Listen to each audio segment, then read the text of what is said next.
Salam bahagia untuk kita semua. Pada kesempatan ini, saya kembali ingin menyajikan materi tentang ilmu administrasi negara. Nah, pada kesempatan ini,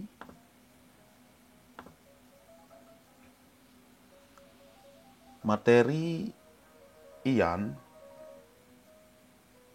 pendekatan pada hubungan ilmu administrasi negara dengan ilmu lainnya. Jadi ada ilmu-ilmu lain yang dalam konteks ilmu administrasi negara ini juga perlu dipahami, atau mungkin ilmu-ilmu ini sebagai ilmu bantu dengan Ian, atau Ian ini menjadi pendukung bagi ilmu-ilmu yang lain. Saudara-saudara, administrasi negara selalu berada dalam lingkungan sosial. Ia selalu ada di tengah-tengah masyarakat dan bersifat universal yang berlangsung sejak adanya peradaban umat manusia. Walaupun berlangsung sejak zaman dulu, namun wajah modernnya sudah nampak pada akhir abad ke-19 atau awal abad ke-20. Saudara-saudara, seperti pembahasan sebelumnya bahwa Ian ini berada di tengah-tengah masyarakat, bahwa Ian ini berada di dalam organisasi. Intinya, Ian ini selalu berhubungan dengan minimal adanya dua orang dulu lah. Dua orang ini memiliki tujuan, ya, dan dilakukan terus-menerus. Ya. Nah, inilah konsep Ian yang harus saudara-saudara pahami.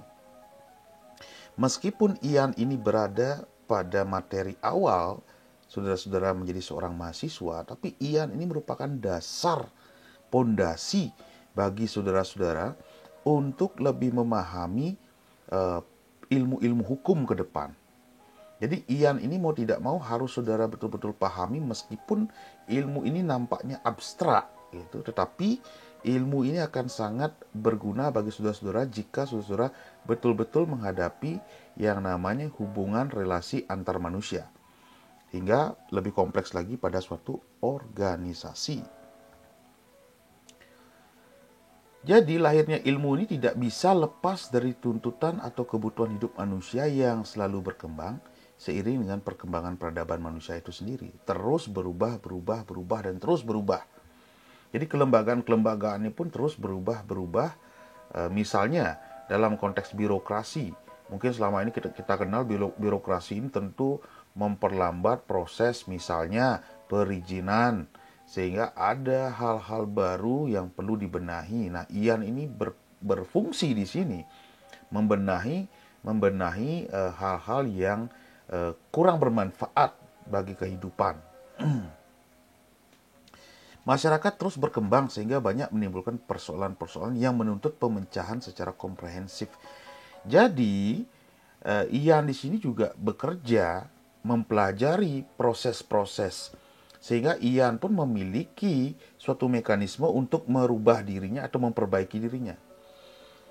Kemudian, tidak ada satupun ilmu atau disiplin ilmu yang mengklaim dirinya mampu memecahkan segala persoalan yang ada di masyarakat tanpa melibatkan atau bantuan dari disiplin ilmu yang lain.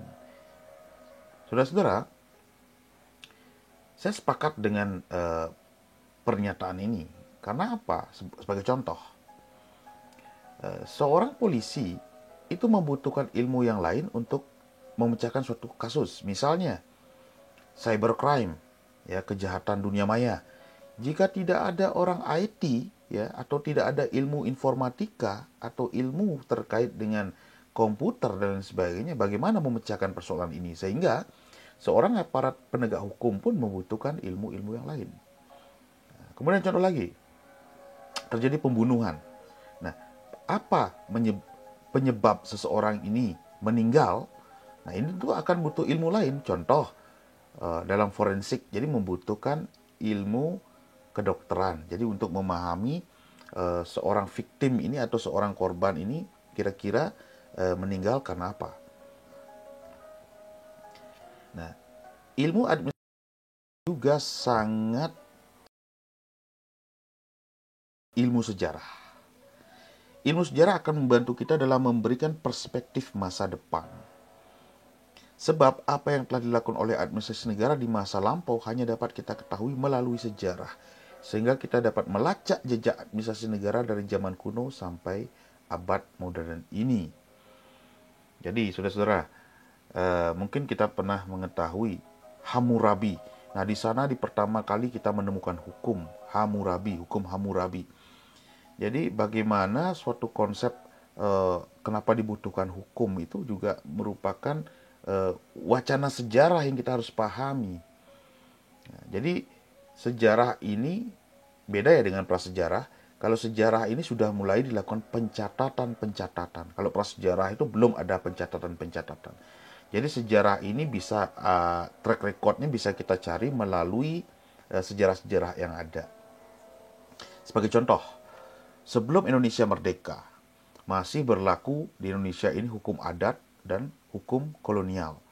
Sehingga ketika mulai kemerdekaan, ada kelembagaan-kelembagaan kolonial yang masih kita gunakan atau kita manfaatkan untuk menghindari terjadinya vacuum of power, untuk menghindari terjadinya vacuum of regulation, sehingga kita mengenal pasal 2 aturan peralihan Undang-Undang Dasar 1945.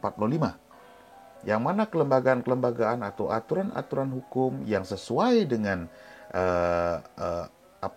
sesuai dengan bangsa kita itu masih kita gunakan. Makanya sampai saat ini kita masih menggunakan BW atau Kitab Undang-Undang Hukum Perdata, yang mana sebagian substansinya merupakan adalah aturan-aturan peninggalan kolonial. Kemudian ilmu administrasi negara dengan antropologi budaya. Ilmu sejarah bertolak dari sifat kronologis. Maka antropologi budaya berangkat dari sifat yang lekat dengan aspek geografis. Makna yang tertangkap dari studi antropologi di sini adalah besarnya pengaruh lingkungan, sehingga tidak dapat dihindari bahwa administrasi negara dalam pelaksanaan sangat dipengaruhi oleh faktor lingkungannya. Terdapat perbedaan dalam asas penilaian, sikap-sikap, dan norma-norma dalam penerimaan perilaku. Saudara-saudara, antropologi ini sangat erat kaitannya dengan manusia. Karena untuk mempelajari manusia itu sangat membutuhkan antropologi atau ilmu-ilmu antropologi. Saudara-saudara, manusia itu di dalam kehidupannya terus berkarya, manusia terus bertingkah laku. Tingkah laku inilah yang menimbulkan kebiasaan. Dan kebiasaan-kebiasaan ini juga menimbulkan budaya. Nah, hal itu yang dipelajari dari aspek antropologi. Ian dengan sosiologi. Hubungan administrasi negara dengan sosiologi dapat dengan mudah dilihat dari kenyataan bahwa administrasi negara selalu berlangsung dalam suatu lingkungan sosial. Seperti yang saya katakan tadi, bahwa minimal ada 2 orang dan dalam skop yang lebih luas lagi ada hubungan-hubungan atau relasi-relasi antar orang-orang atau kelompok-kelompok yang dimana di sanalah menciptakan yang kita sebut sebagai lingkungan sosial. Dalam konsep administrasi dikenal dinamika kelompok, teori organisasi formal, birokrasi, wewenang, komunikasi, kekuasaan, dan konflik, yang kesemuanya merupakan masukan yang berharga dari konsep-konsep sosiologi. Ian dengan psikologi. Pendekatan psikologi sangat membantu dalam perkembangan ilmu administrasi. Psikologi adalah ilmu yang mempelajari untuk mengukur, menerangkan, dan kadang-kadang mengubah perilaku manusia atau makhluk-makhluk lain.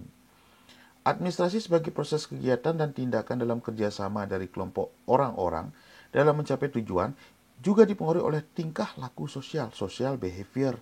Nah, inilah peran psikologi. Bagaimana psikologi ini mempelajari watak-watak manusia, bagaimana psikologi ini mempelajari proses-proses seorang pemimpin, psikologi ini mempelajari tentang behavior, kebiasaan, bagaimana psikologi ini mempelajari tentang motivasi-motivasi.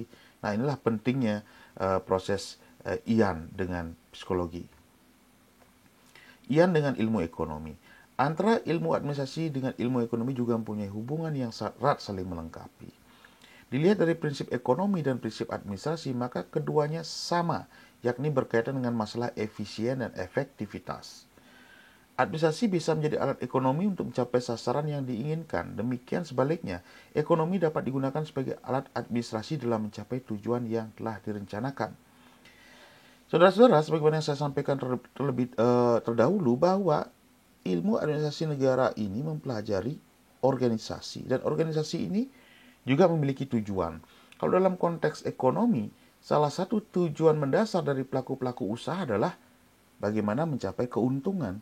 Nah, proses mencapai keuntungan ini dihadapkanlah pada proses efisiensi, efektivitas. Nah, hal-hal inilah yang mempengaruhi juga Ian. Dan dalam konteks hukum juga begitu.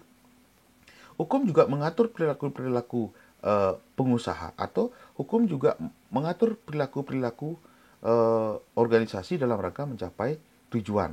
Makanya saudara-saudara akan mengenal nanti hukum bisnis.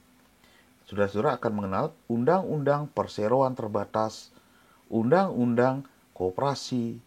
Ya. Jadi itulah proses-proses mekanisme bisnis yang mana Ian ini yang mewadahi suatu organisasi juga harus membutuhkan ilmu-ilmu bantu, yaitu ilmu ekonomi. Ian dengan ilmu politik. Administrasi negara adalah bagian dari proses politik, saudara-saudara, di mana administrasi dalam pemerintahan berhubungan kehendak golongan atau partai politik dan dengan program-program politiknya, dan ikut serta menentukan metode-metodenya, bagaimana kebijaksanaan negara dapat diselenggarakan. Politik berkaitan dengan kebijaksanaan atau ekspresi dari kehendak negara, sedangkan administrasi berkaitan dengan pelaksanaan dari kebijaksanaan tersebut. Saudara-saudara, mau tidak mau kita harus akui bahwa politik ini memiliki peran. Sebagai contoh, undang-undang. Undang-undang itu merupakan produk politik. Undang-undang itu lahir atau dibentuk berdasarkan konstelasi politik. Undang-undang itu lahir dari legislatif, dan legislatif itu atau Dewan Perwakilan Rakyat misalnya merupakan representatif rakyat gitu.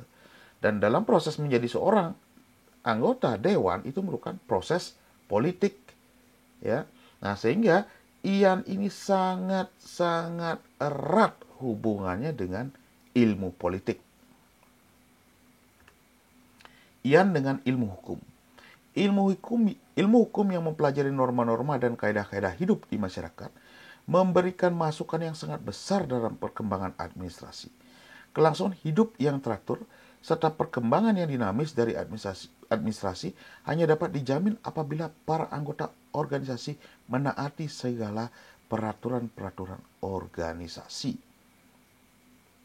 Saudara-saudara, hukum hadir ke masyarakat atau hukum hadir di dalam lingkungan sosial tujuannya adalah untuk menjamin terciptanya ketertiban.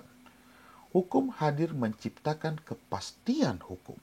Hukum hadir menciptakan keadilan. Hukum menciptakan kemanfaatan. Dalam konteks misalnya dalam organisasi, anggota-anggota organisasi ini memiliki tupoksi, tugas pokok dan fungsi masing-masing. Jadi supaya tidak ada overlapping dalam pelaksanaan organisasi, setiap anggota-anggota organisasi ini memiliki pekerjaan masing-masing yang harus diatur oleh hukum, oleh aturan hukum atau aturan-aturan internal di dalam organisasi. Sebagai contoh, dekan memiliki kewenangan di kampus. Kemudian dekan dibantu oleh wakil-wakil dekan, dan wakil-wakil dekan WD1, WD2, WD3 mereka memiliki tupoksinya masing-masing, tugas pokok dan fungsinya. Kemudian ada prodi-prodi atau koordinator program studi masing-masing. Ada koordinator program studi S1, ada koordinator program studi S2, ada koordinator program studi magister kenotariatan, ada koordinator program studi S3. Nah, masing-masing prodi-prodi ini juga memiliki batasan-batasan kewenangannya. Masing-masing koprodi ini juga memiliki batas-batas atau wilayah-wilayah yang menjadi tugas pokok dan fungsinya.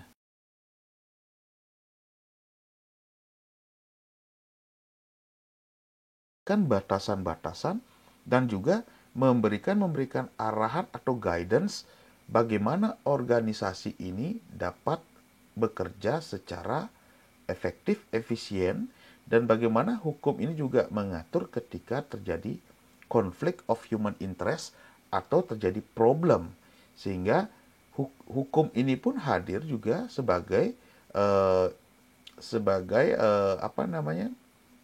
obat penyembuh, ya.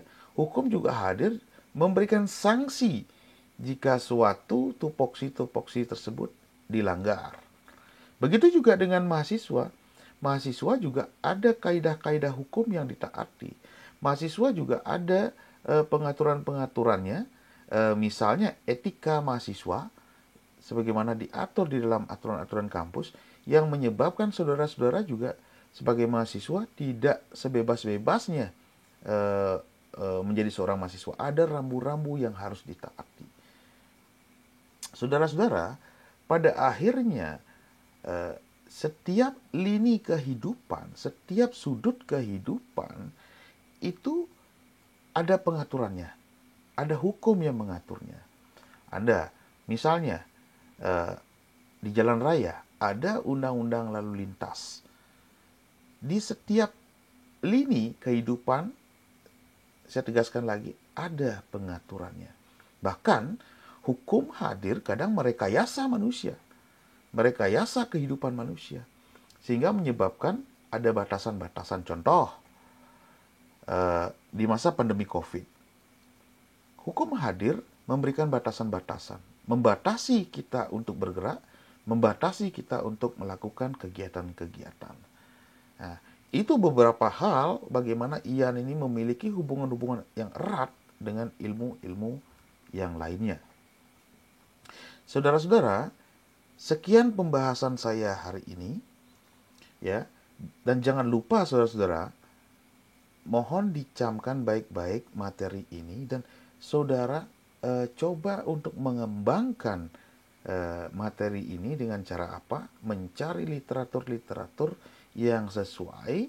Kemudian mari kita diskusikan saudara-saudara. Kemudian saya harap saudara-saudara mampu memberikan komentar dan argumentasi. Mari kita saling mengisi, mari kita saling sharing, mari kita saling berbagi.